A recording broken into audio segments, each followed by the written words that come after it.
about gases. This will be it. And this will be it for this unit, and then we're ready to start prepping. If we can get through this today, we'll do the review on Wednesday. And that means the test will come open next week, Wednesday and Thursday. Oops. That just happened. Okay. You were talking nice to us, and all of a sudden you said that. What's wrong with you, Thompson? You said, okay, here we go. All right. I want to just, are we okay? Okay,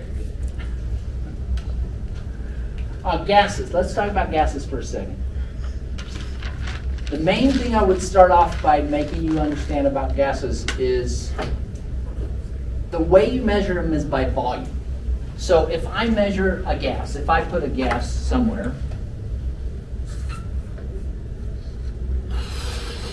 here we go, and I decide I got to measure this stuff, the main thing to understand about this, that volume that's occupying is not a bunch of gas molecules side by side, stacked like, like bricks all together. The bulk of that in there is empty space. What makes the gas happen is the molecules are flying around, and that's what pushes open the surface. And so what I try and impress on students is the amount of flying around they do is temperature. If I heat it up, what would happen to this balloon? It would get bigger, right? And I'm going to cheat, but pretend I'm heating it, right? I get my lighter out and you go, oh my gosh, you didn't get any more gas, you just made them move faster, correct? So the volume occupied by a gas is dependent on temperature and also how hard I press down on it, called pressure, right? That makes sense? So the measurements of a gas involve temperature and pressure. And then how many moles they have, which is how many particles are in there. And that I am doing. Like if I remove half the gas, the volume looks different automatically. True? Now, first point, it's really wild that the size of the molecules don't matter. So here's what happens. You take a bigger molecule, so we'll go on the table so you can see what I mean. We'll go to xenon, and it'll be bigger than helium. Correct? So here's my helium, see, smaller. Here's xenon, he's bigger. At the temperature, which is the room right here, if I had the same number of helium as xenon, they'll occupy the same volume. So they'll look the same. Doesn't matter what they are. So here we go. So here's helium. Oh, there we go. There's xenon. If it's the same number of molecules at the same temperature and pressure, they occupy the same volume. And it doesn't matter how big those are on a molecular size. It really matters about the temperature and the pressure and how many are in there. And if I release the same amount from each, somewhere in there, there we go. They'd have the same volume, correct? Does that make sense? Now, the wild thing about that is what it happens in there temperature-wise is this. If you have the little one and you heat him to room temperature, let's say it's 70 degrees in here, this little one will be moving pretty fast. And this big one will be moving a little slower. But the energy they carry is the exact same, so they occupy the same volume. So,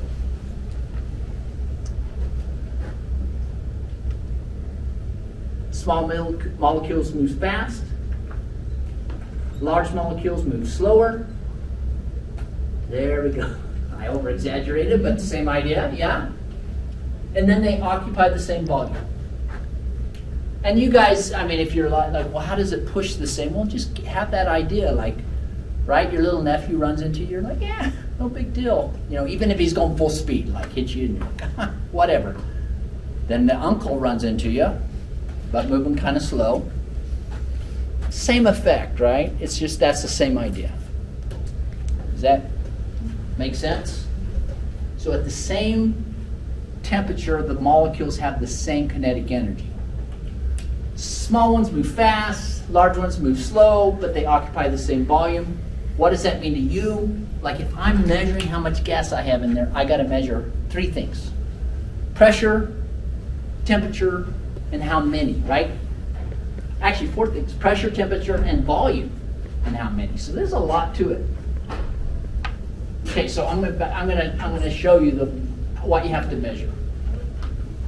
So I remember the formula like this, and sadly enough, it's just a mnemonic. Perf nerd, and I'll leave it at that. I won't even discuss it, but let's just leave it at that. But it helps me remember PV equals nRT. And it says this. You guys ready? Right? The volume, right? The volume determines how much gas is present. That's what this is about. Correct? Usually measured in liters. Gases occupy the volume they're given, so that's kind of unique about them. N is the number of moles. That's how many gas molecules. And I just showed you, if I put more moles in, it would change its volume, correct? I'm putting more moles of gas in there. It would look like there's more volume, correct? Pressure, okay? I have a set gas and it's in the cylinder, it's all sealed. If I apply more pressure to it, whoa. Oh, there we go. Hello, how are you? Can you apply a little pressure to that gas? Thank you. Okay, there we go. It might get a little smaller, right? Does that make sense? What does ATM stand for? And so, thank you. Pressure has a measured unit called ATM. It's atmospheres of pressure. Thank you for that. Volume you're probably okay on. That was liters, right? Temperature you're okay on. We've learned in this class Fahrenheit, Celsius, Kelvin, correct? Proper thing for gases is measured in Kelvin, by the way. Pressure has all sorts of units. Atmospheres. That's a common one for science, but just so you know, the pressure in the room at like in California at sea level is 1 atmosphere. So one atmosphere is the relative amount. We're here in Colorado, so we're like 0.9 atmospheres. But you could probably know a lot of different units. You probably use this for like your tires. Pounds per square inch. Right? And sometimes you just do it this way. Pounds per square inch. It literally means how many pounds are over every square inch. So right now in the room, I have about 14 pounds over every square inch of my body from just the atmosphere. You might hear things like torr or inches of mercury. There's just some weird ones. And for all of these, I'm going to help you convert in between. But for this kind of measurement, you need it in atmospheres. So we'll commonly use atmospheres. And then the only other conversion I'd like you to know is to pounds per square inch, because you kind of use that. Like you go to fill your tires, and it's in pounds per square inch. So I just want you to know what it is. So 1 pound per square inch is about 14.7 pounds per square inch is about an atmosphere, just so you know.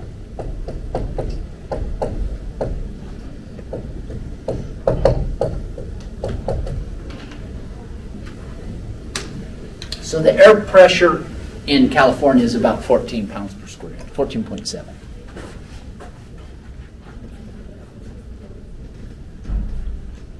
R is a constant. I call it the pirate's constant because it's R.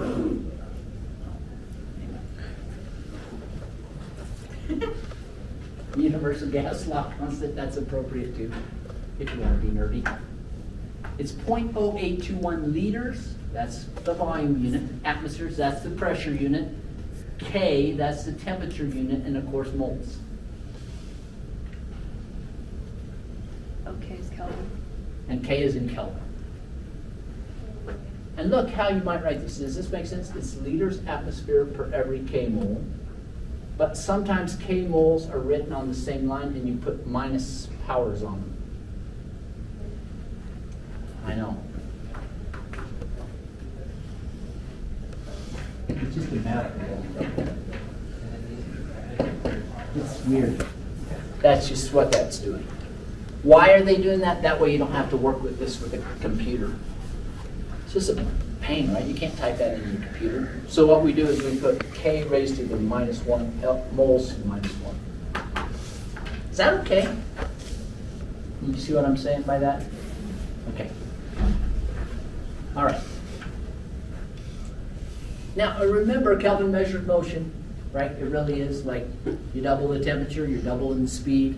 You cut the temperature in half, you cut the speed in half. All right. So temperature is an important factor too, right? Because even if I never changed the volume of gas in here, I mean the amount of gas molecules, and I heated it, you would see it start to blow up, and even though I didn't add more gas to it, correct? And the reason I'm telling you guys this is because at some point you'll probably have some gas tanks running around in your practice. And you'll look on the gauge and it'll say, there's so much pressure in here. Well, I just want you to be aware that tells you how much gas is present, but you have to accommodate for temperature. So if in the summer, because when we worked in research, a lot of times you'd walk out to the tank, like we had to keep our hydrogen stored out separate from the building, and you'd look at the pressure and you'd go, oh my gosh, it's super high today. What happened? Did we get more hydrogen? And then it's like, no, it's 100 degrees in the barn. Oh, okay. Does that make sense? The pressure could be changing because of temperature. Or it's a really cold day and the pressure drops. And you'll see this with your tires every once in a while. Is that when they drop? Yeah, because it could get cold and all of a sudden it's like, are my tires leaking? No. It just got really cold and the pressure dropped. You didn't change anything inside the tire. All right. So, this one formula, everybody okay with that? We're going to work on this formula a little bit. If I wanted to know the moles of gas, and sometimes I rewrite it. I say, okay, I want to know the moles of gas. So I'm going to just rearrange it algebraically, sorry, once I find my eraser.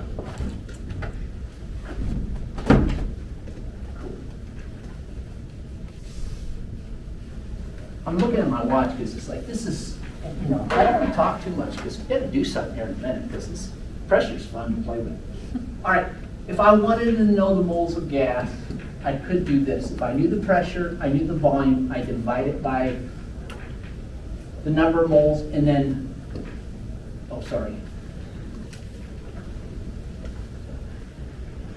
there we go. That would tell me the number of moles of gas if I knew pressure, volume divided by RT. If I rearrange this algebraically. Is that okay? I'm dividing the RT on both sides, and that makes it look like this. So whichever form you like, you can, and if you're comfortable going back and forth, that's okay. But if not, you might want to write it this way. Okay, we'll play with this some more. All right, pressure is the real effects of force. Because you asked about this in pressure. I wanted people to understand, because not everybody knows what pressure is. So, pressure is the real effects of force. Atmospheric pressure is caused by the weight of atmosphere above your head. So right now in the room we have certain, and I don't know if I have a picture. Yeah, I do. Okay, this is good. So if you're hanging out here, and this doesn't look like we're in America, I'm not quite sure. I can't tell where I'm on the globe, but basically the weight that is over me has to do with all the air above my head until I get up to space. So it's really weird. But so when I get up to the mountains, I'm closer to the upper atmosphere. And so I have less weight of air above my head, so there's less pressure. And then when I get farther down, closer to the ocean, there's more air above my head, so there's more pressure on me. And we sometimes see the weird effects of that. Like you get a bag of chips here in Colorado, and it's low pressure, and the bag looks like it's about to blow up. Right? That's because it was packaged on the coast. And when it gets up here, it looks like it's going to blow up. Or you're here in Denver, and you drive up to the top of the pass, and all of a sudden your ears are like, I can't hear anybody, right? That's because the pressure inside your body and the inside of your ear hasn't adjusted yet. So your eardrums kind of have an excess pressure on the inside, and it's just pushing against that eardrum and it can't flow.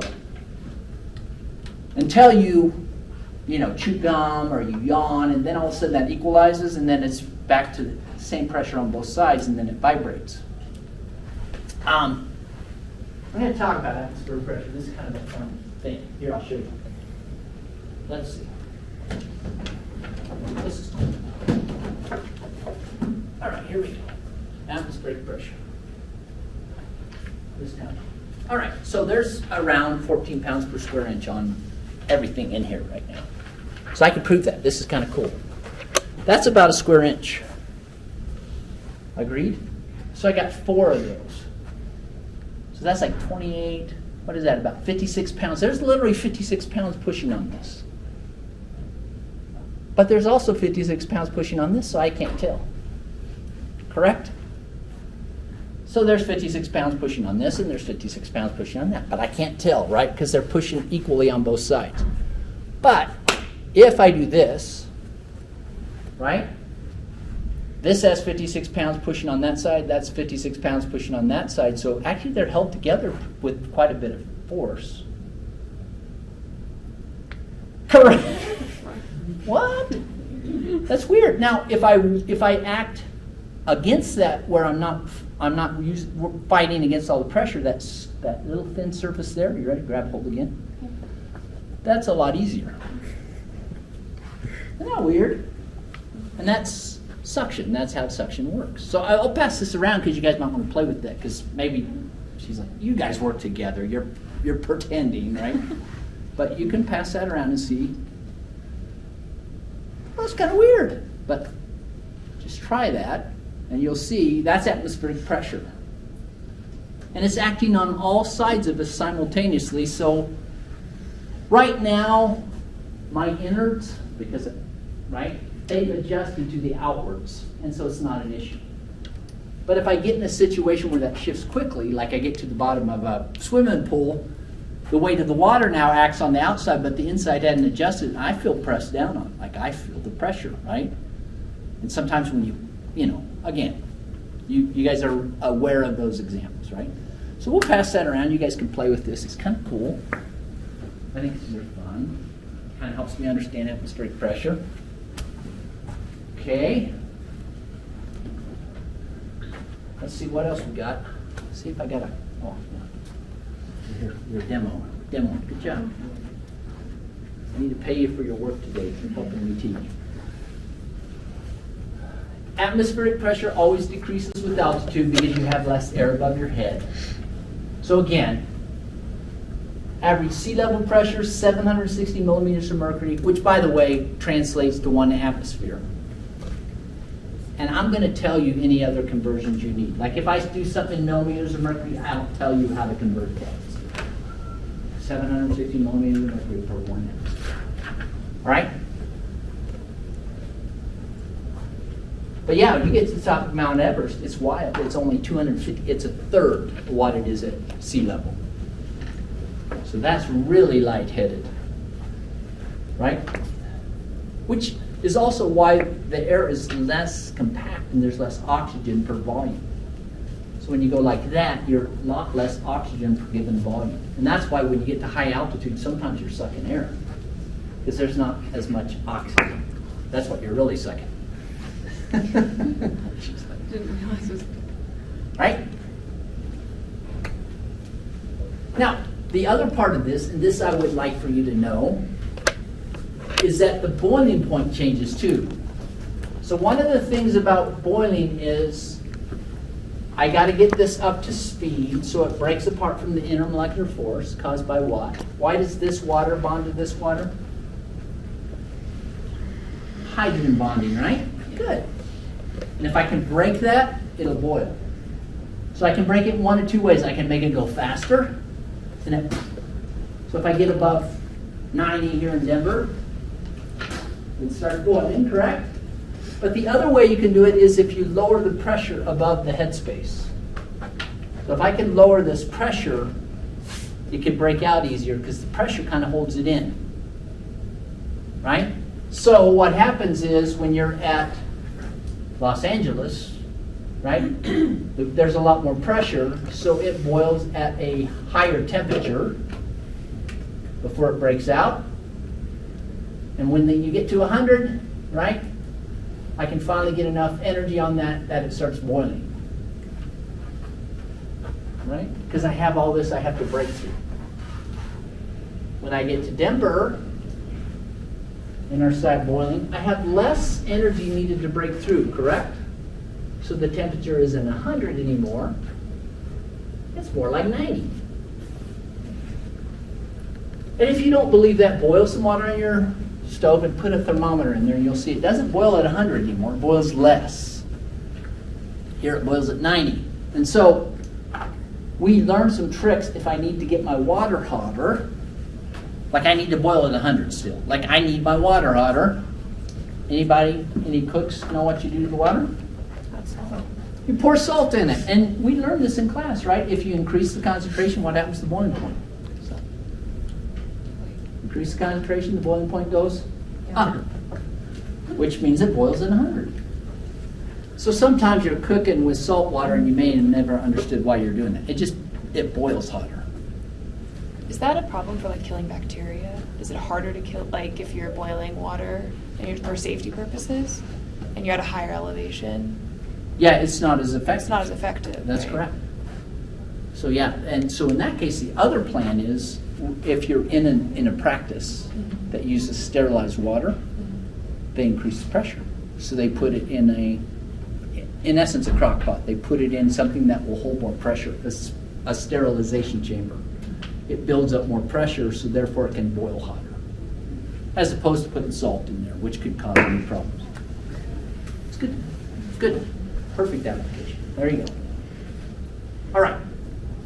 Want to do a calculation? Let's try it. We're going to do this. Let's just use this one. We're going to solve for the moles based on the pressure, the volume, the R, and the T. And the R is always the same, 0.0821. By the way, calculator people, I sometimes just take 0.0821 during this time and store alpha R. That way, anytime I pull alpha R out of my calculator, it pops up that number and I don't have to memorize it. You'll see it on I always give it to you on the test, but just in case. Just store it in there under alpha R, and that way it's constant for R. R.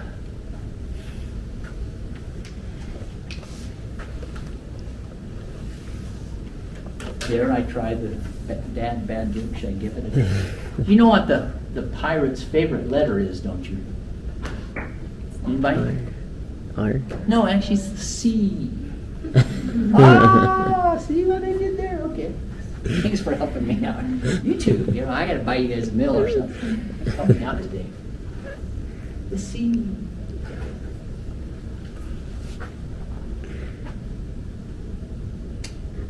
How are we doing? You ready? Now, what do I do with this? This isn't going to be in the right units, is it? Who knows how to fix it? Minus 273. There you go. What do I do with the 273? Add it. Okay, let's do that. Everybody do that together. It's going to be how much? 25 plus 273? 298. Then we can plug that in.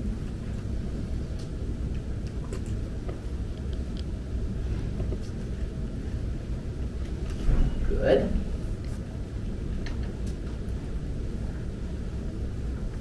So now I'm going to plug and chug, right? I'm going to just put that in there.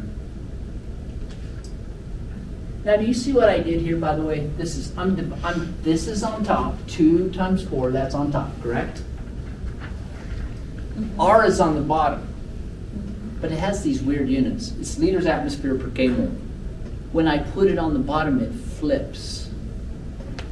And I just want to remind you why that is. And you'll see that way the units cancel, but I'm just going to remind you. Look, if I took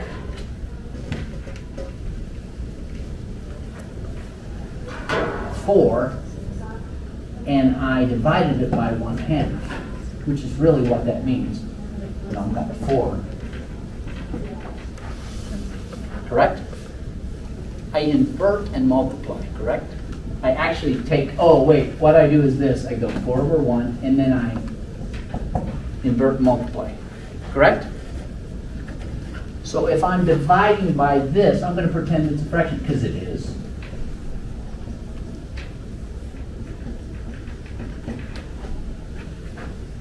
And I'm going to divide it, I'm going to just invert and multiply it. And the only reason I do that is to show you that these will then cancel the way they're supposed to.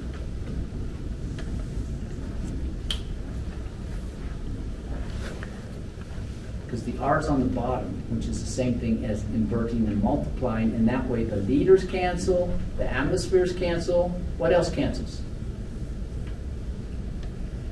This is like one big old division sign. I should have been. Yeah, did you see that the K's cancel out too? That goes, that goes, that goes, and I'm left with what units? 298. Moles, which is what I want, right? N is moles. So I'm looking for moles. So 2 times 4 divided by 0.0821 divided by 298 gives you what number?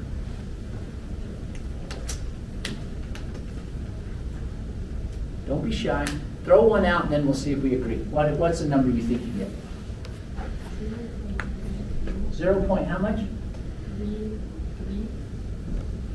And that's going to be moles, correct? Does everybody agree? Give me one of these if you're on board. Okay, that one. Okay, couple. Okay, good. Thank you. Gosh, give us a little love, right? Help us out. I'm like, I hate to be hanging all by myself. Like, help me out.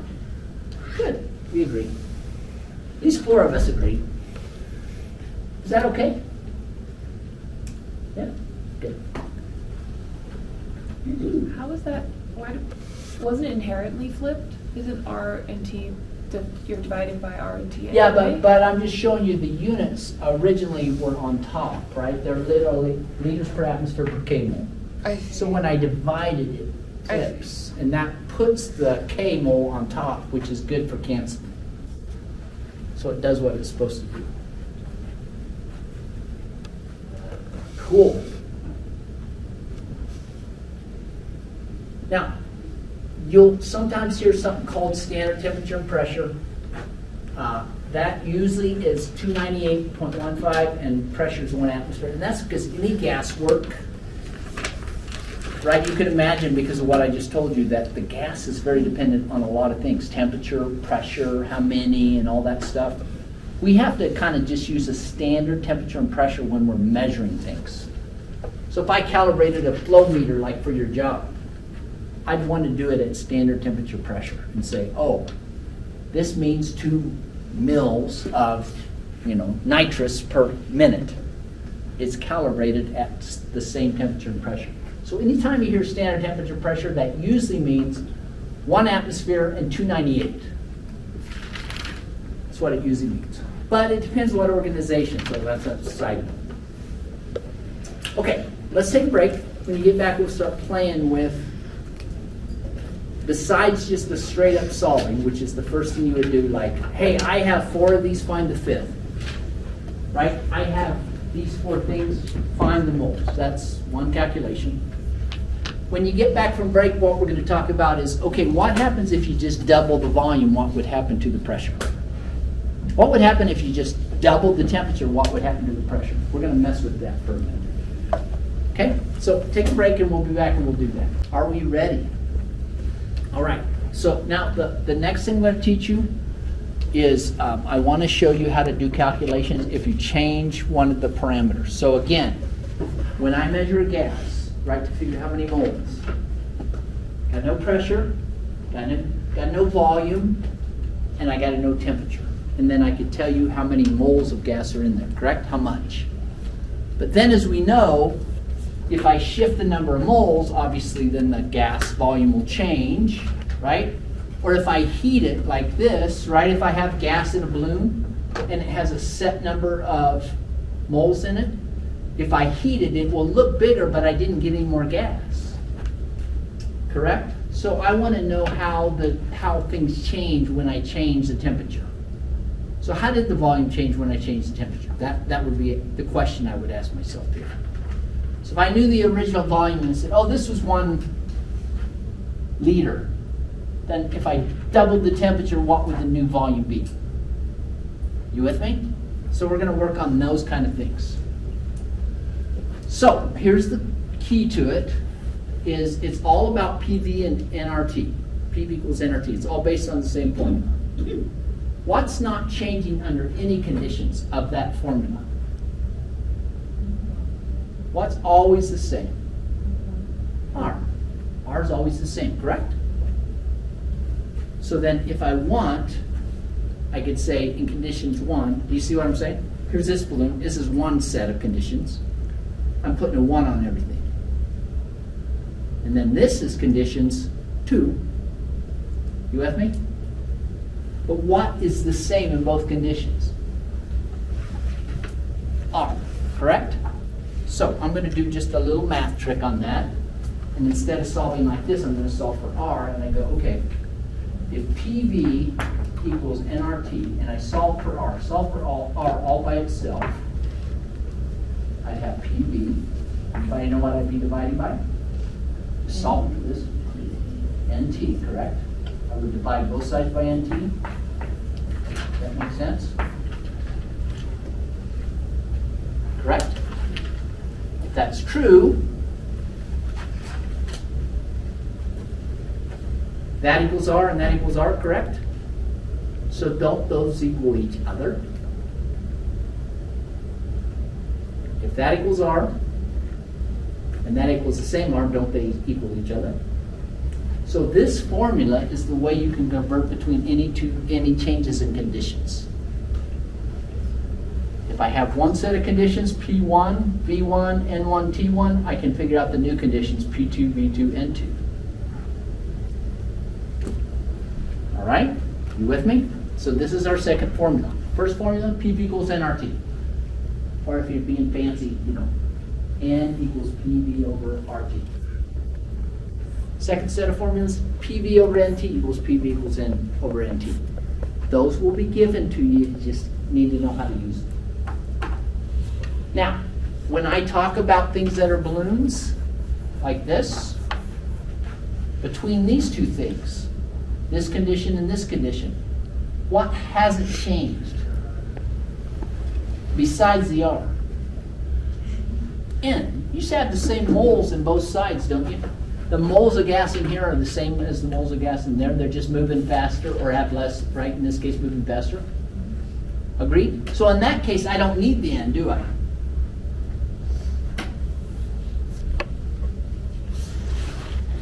And I'm saying that I've already answered that for you, but I'm going to go back. Sorry, right? So basically now when I go to solve this problem, I'm going to say, okay, I have this at some temperature and it has a certain volume. Now I'm going to change the temperature and change the volume. Then the formula then gets to cross things out, right? So have a balloon. Let me work the problem.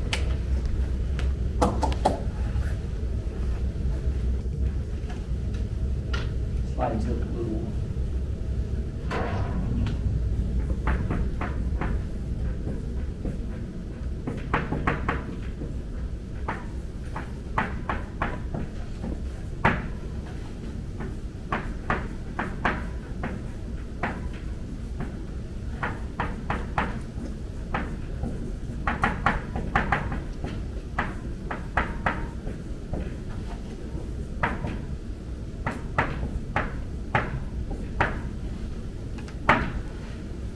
Follow? I have a balloon. I got a 1 liter balloon, 273. I'm going to heat it up to 525. What's the new volume? With me now? Okay. Formula is always the same. P1 V1 over N1 T1 equals P2 V2 over N2 T2. And all I have to do is figure out what's not changing in those two conditions. So, the first one is you said the moles don't change, correct? Because they have the same moles in the balloon. Agreed? So I don't need that.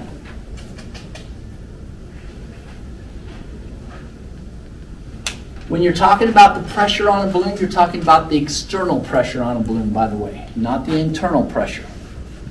Because really what happens with the balloon, the inside always matches the outside. So if you heat it up, you get more internal pressure, then it expands up till the pressure's the same. So when you talk about pressure on a balloon, it's always constant. It's equal to the outside pressure. So I don't need it any longer, do I? Does everybody follow how I'm doing that? So here's my new formula. And then it just got fairly simple. What was the original volume? 1 liter. What was the original temperature? And I'm going to now find the new volume, and what's the new temperature? 525. 525. And that's easy. How do I solve for V2? How do I move this over? Flip it. Multiply both sides, right? There we go. 525 divided by 273 is?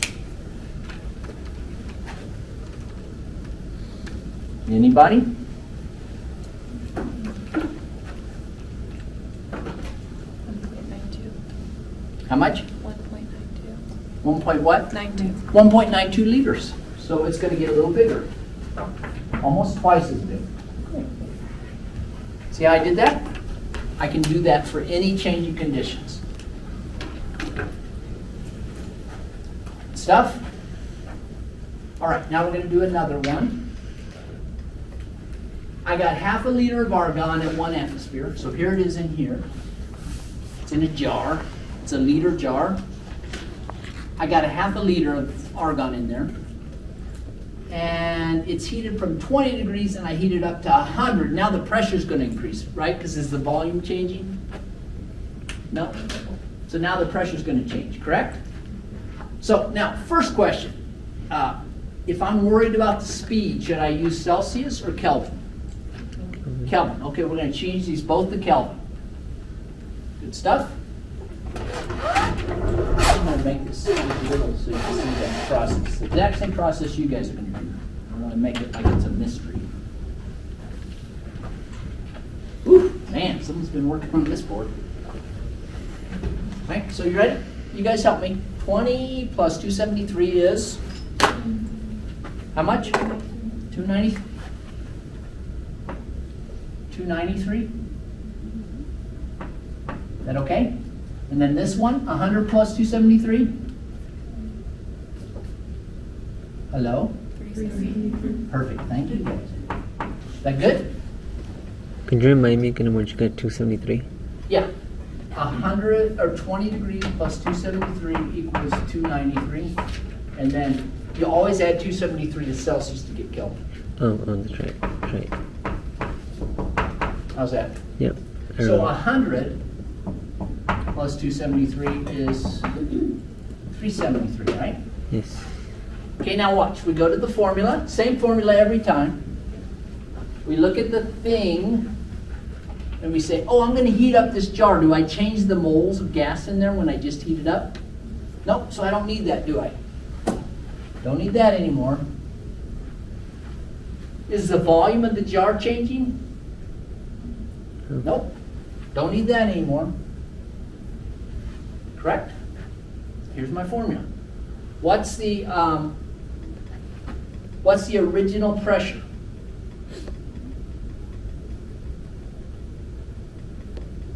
Original pressure.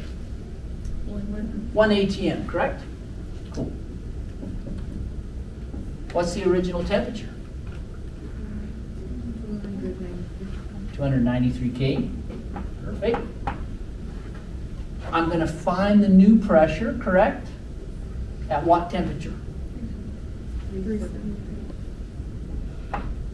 So all I have to do is solve for this, correct? And I got it. How do I get this off the bottom? By the way, how are you doing with this algebra? Is anybody going like, don't do that to me, help me out or something? Is everybody okay with that? You do the opposite to both sides. It's being divided, so I multiply the same to both sides.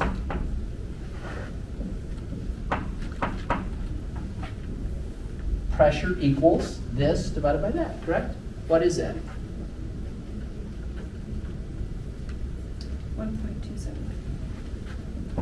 And the units on it are? Perfect. See how they fall out? The units are what's left behind. I heated it up. Did the temp pressure increase? Does that make sense? Cool. So you can do this for any situation. You with me? So again, I would make some notes though with balloons because not everybody remembers this. Like, right? The pressure on the balloon is kind of constant. It's the atmospheric pressure, and the moles inside the balloon don't change. But any other situation, probably kind of common sense. All right, we'll do another one. Let's see what we got. So, follow what we just solved, 1.27 exactly. Which could actually blow off the top, right, if you increase the pressure. Okay, here we're going to do a different one. Now he's going to put more moles in. This guy's going to just blow more air. Just what I was doing. It's going to blow more air into the balloon. Okay, so we're going to figure out the new volume. So a 2-liter balloon that has a mole of air. Tommy blows another 1.1 moles of air in the balloon. What will the new volume be? Okay, so what's not changing? And I already kind of answered it, but think it through. It's a balloon. Pressure, because the pressure from the outside, so that's not going to change. So I don't need that in the formula anymore. Agreed? Get rid of that. What else? Moles is changing because we're blowing more in, right? Temperature, right? Because the temperature of the balloon's the same. He's just blowing more air in there, correct? So I don't need those two things anymore. Looks like this, correct? All right, fill this in. What's volume 1?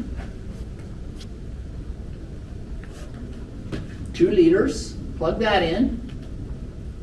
What's moles 1? 0.1. What's moles 2? Careful on this one. 0.2. Good. Because he had 0.1, he blew 0.1 more in, so it's 0.2. Agreed? Solve for B. You like it? Oh man. Got to do one more of these calculations that's fun. At least worth doing. You ready? You guys all right? 2 times 0.2 divided by 0.1, what do you get?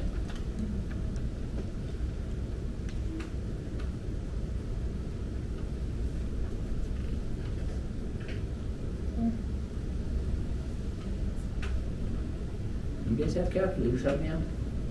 B2 equals, what do you got? Is it 4? Does anybody agree? Yep, you're getting some thumbs up around the room. I like it. Nice, 4 liters. Cool. So it gets big. Correct? Woohoo! Okay, here we go. You ready? Air is in a 300 cubic centimeter tube, so that's a volume. It's at room pressure. It's 14.71. That's why I was excited to get here. You ready? We're going to put air in this tube, and we're going to fill this tube full of air. You ready? So what we're going to do is I got to figure out how to make this a cylinder. And the way you do that is with, of course, data. Of course, right? So you ready? I'm going to somehow seal off one end of this tube, just like a cylinder. Sealed, correct? And then I'm going to seal the other end of the tube. So I was potato conscious, I could get it out of one potato. This way, ready? Ah, perfect. Okay, I've got my cylinder. You like it? All right, so that's about 300 cubic centimeters of volume. I've already pre-calculated. Is that all right? The air pressure is 14 psi. It's like a little under, it's probably not really, it's probably 14 in this room. Does that make sense? So what I'm going to do is I'm going to rapidly decrease the volume. I'm going to just shove that down, and the pressure on that air is going to get down into here. What's going to happen to the pressure? Go up or down? Up. Okay, let's figure out how much. You ready? What's not changing in there? Moles, yay. So those are out. What about the temperature? Nope, that's out. So P1V1 equals P2V2, right? Let's plug and chug and figure out how many pounds over every square inch. And put it in perspective, your cars hold about 33 pounds or 35 pounds per square inch. Your fancy high-end bikes hold about 100 pounds per square inch. Let's figure out what this would be.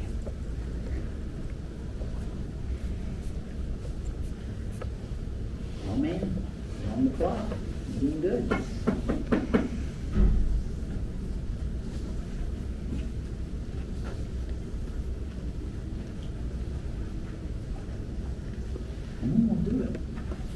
increase the pressure or decrease the volume, see what happens to the pressure. I don't know where I put my clicker and all my excitement. Get it under the potatoes, of course. You ready for this? Have you made the calculation? Oh, let's do it. What do you think it is? I'm a little lost. Oh, wait, okay. So you understand that the moles inside there didn't change. Does that make sense to you? Yeah, I just didn't know what to put for P. Yeah. Okay, so what is the pressure one? 14.7. Perfect. That goes there. Perfect. What was the pressure one? I mean the volume one. 300. Perfect. We're going down to 13. So that's volume 2, correct? So we're just going to solve for that. Which means this times that divided by 13. Final answer?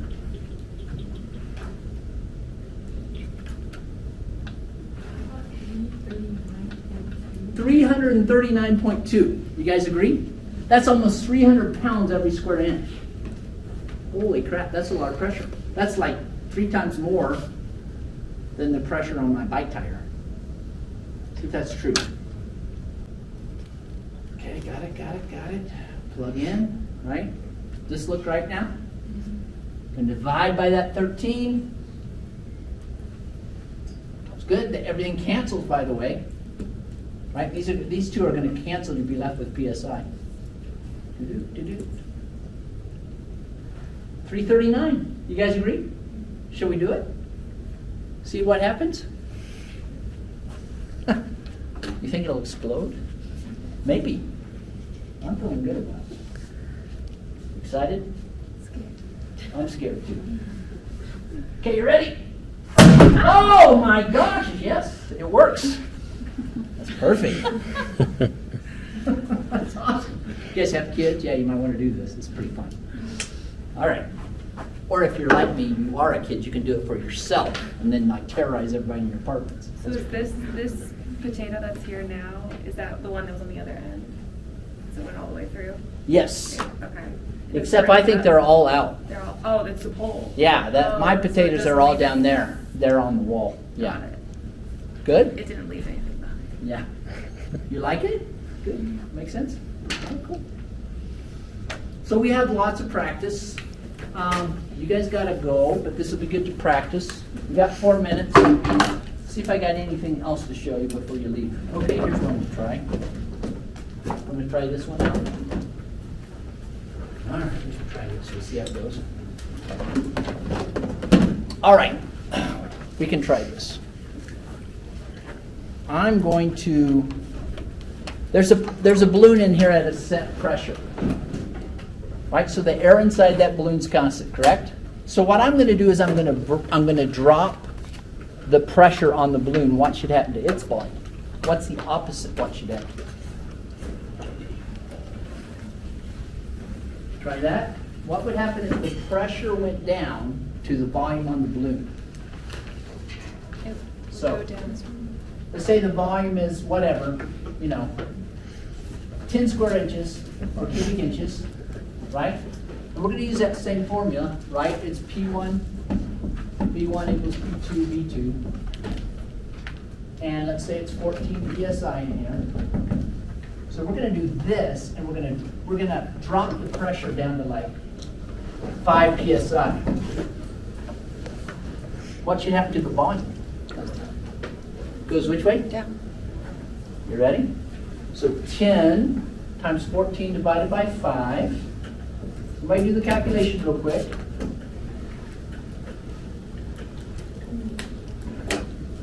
70. Oh, wait. So it goes up. So the volume should increase if you drop the pressure. Isn't that wild? Okay, we'll just see if it works. Problem is I kind of need to change a little bit around this. We'll see what this is. I have no idea where this came from. Did I remember this? Was this me? I don't know. Hopefully it doesn't chew a hole in my balloon.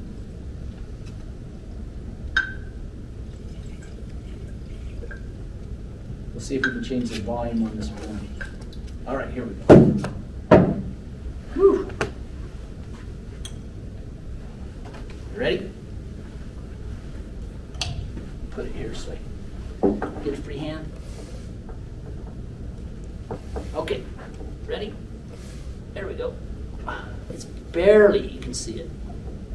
More pressure, volume goes down. Less pressure, volume goes up. See that? Making sense?